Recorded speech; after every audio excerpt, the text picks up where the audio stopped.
Today we're going to look at how to model a basic 3D surface using important reference images in SOLIDWORKS.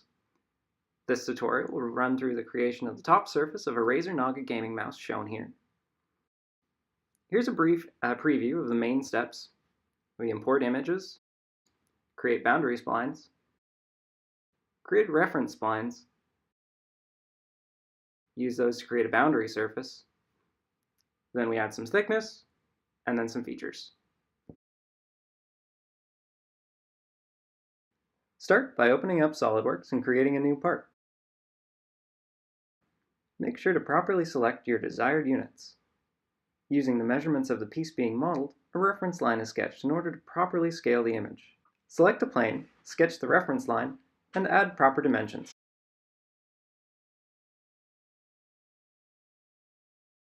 Two images of different orientations will be required to accurately model the part geometry. To import the image, go to Tools, then Sketch Tools, then Sketch Picture. Retrieve the image from where it's been saved. Once selected, the image will appear on the selected plane. Using the previously sketched reference line, scale and position the image.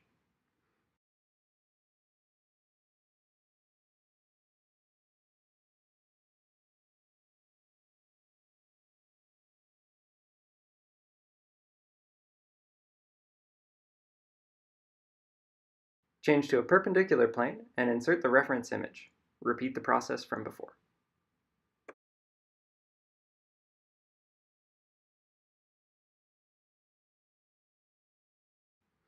Now that the reference images are inserted and properly scaled, the splines can be drawn.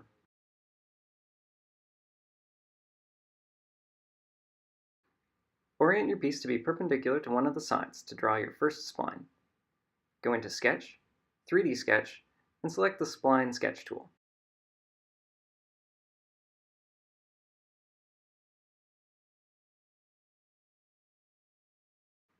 Start adding points along the contour of the piece, following the shape as precisely as possible. Do not add too many points, however, in order to preserve the continuity of the curve. Use tug points to match the spline to the curve as closely as possible.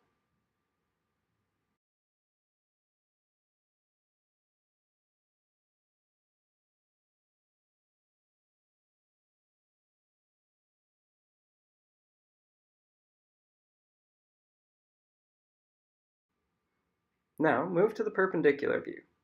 Grab the spline to match the contour in the second orientation.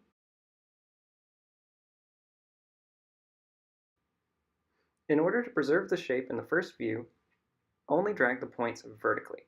Once again, use the tug points to adjust.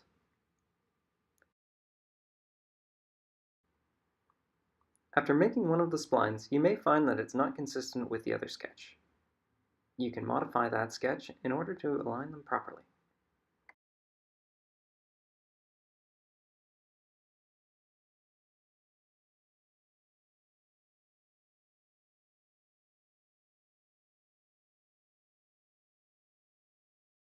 Once the spline is complete, exit the sketch.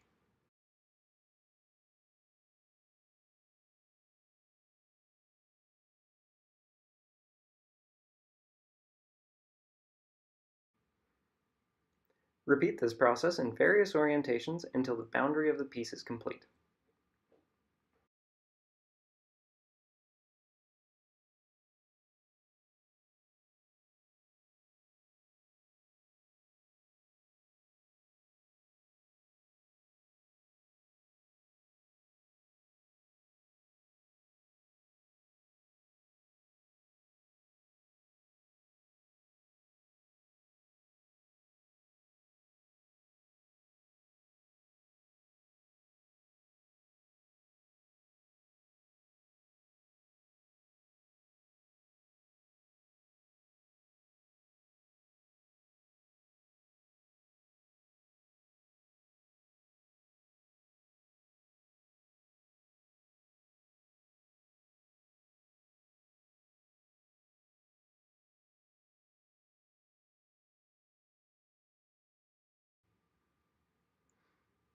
Although the boundary spline is complete, reference splines are still required before the surface is created. This is to ensure that the surface more accurately follows the contours of the actual piece. The boundary surface is created without internal reference splines to illustrate that the surface contour is not ideal.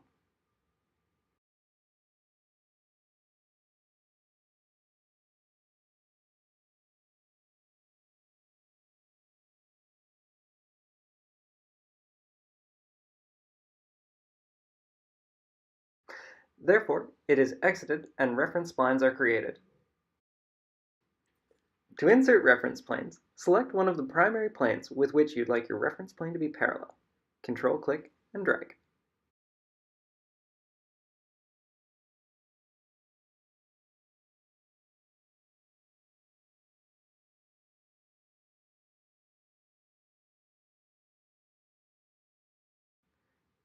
Specify the desired distance and number of planes to create in the left prompt.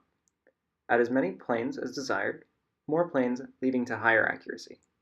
In this case, 4 instances are adequate to properly outline the curvature of our surface.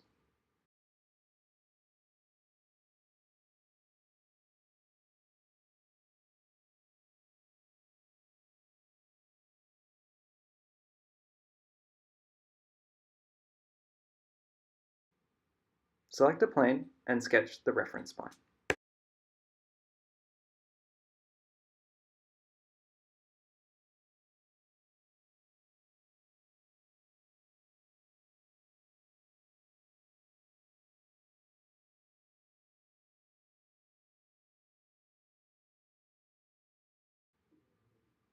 Make sure the reference spline and boundary splines are connected by control-clicking the endpoint of the reference spline and the curve of the boundary spline, then select Pierce.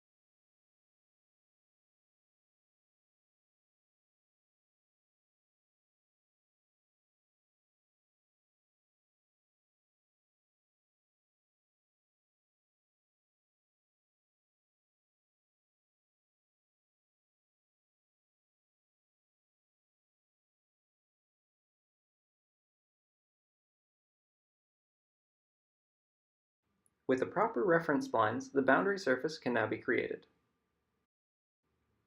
To create the boundary surface, go to Surfaces, then Boundary Surface. Under Direction 1, select the splines in the same orientation. Under Direction 2, select the splines in the other orientation.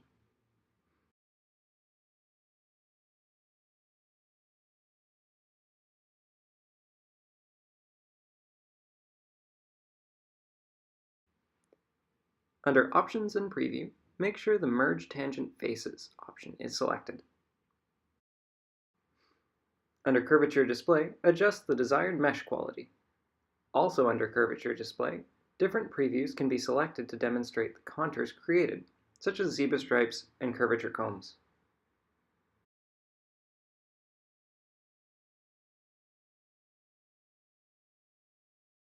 Select the green check mark, and the boundary surface is complete. Next, thickness is added to the piece. Select the boundary surface, and in the top bar, select thickness. The thicken parameter is your selected surface. Input your desired thickness value and click OK.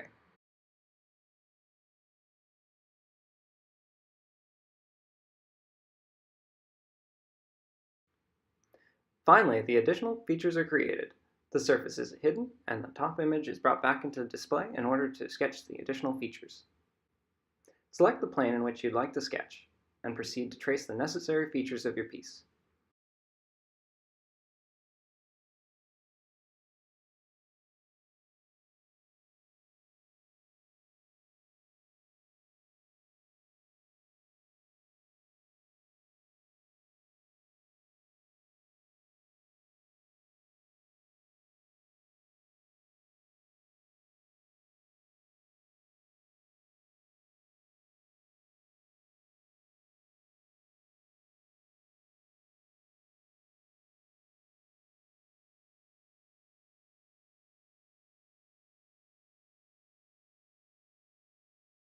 Once the sketch is complete, exit the sketch and show the hidden boundary surface.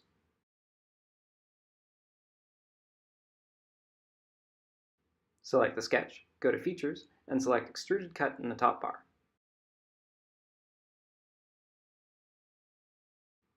Under Direction 1, select Through All and click OK to complete the cut.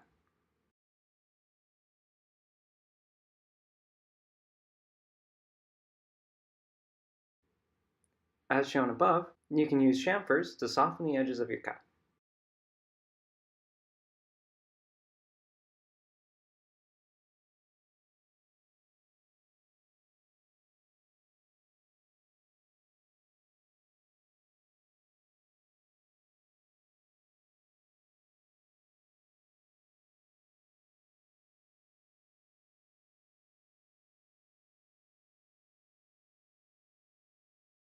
The part is now complete.